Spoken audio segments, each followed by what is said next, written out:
What is up mga sir, no? So, dito tayo ngayon sa Moto3P Garage mga bossing, no? So, busy Sunday, yan, no? Okay, si Ronworks busy, tapos si Ken busy, tapos si Reganworks busy, no? So, marami tayong electrician dito mga bossing, no? You know. Tapos, na-install tayo ng full package natin dito sa Honda Click version 2. So, Bluetooth pink pag nag-underglow niya mga sir, no? So, pag nagbe-brake, nagpi-pink. Okay. Tapos, ginamit natin mini driving light is DKR 30 watts mga boss na. So, gamit natin stainless bracket. Paliko-liko nga ako pre. Yun o. Pababa pre. Yan. Very good. Grabe si Master Ken. Galing mag-install dyan o. Tapos, tie switch na version 3. Sama sa full package natin yan mga boss no. So, sa tie switch, meron ng passing light. Yan, passing light. Okay, yan yung blinker pag makikiraan. Tapos, sa hazard mga bossing, meron na rin sa full package. Ano pre. Yan. Okay, yun o. Yes sir. Okay, tapos left to right pre. Yan, left to right ng signal light. Yan, okay. Pop. Tapos horn. Mga sir no, yan, horn. Okay. Okay. So gumagana yung nag-activate yung rapid kapag dinidinan lang, di naman pre.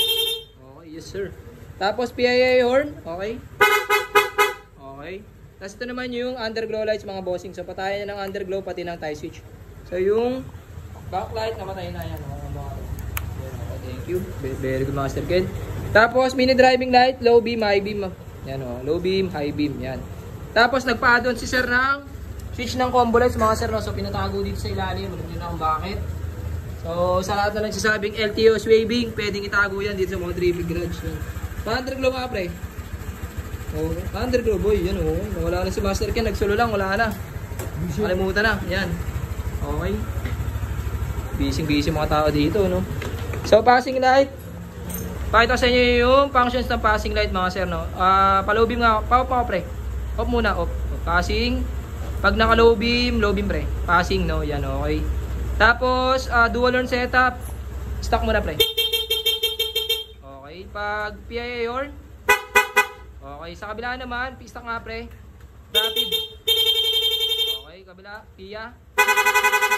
Yes, sir. So, nakakabingi. Yan yung full package natin sa Moto3P Garage no. Paano ako pre? Pa-hazard. Yan okay. Tapos on mo lahat. Yan, tapos voltage checking. Kung may voltage drop. Yes sir, 14.1. So still kicking yung charging system ni bossing no.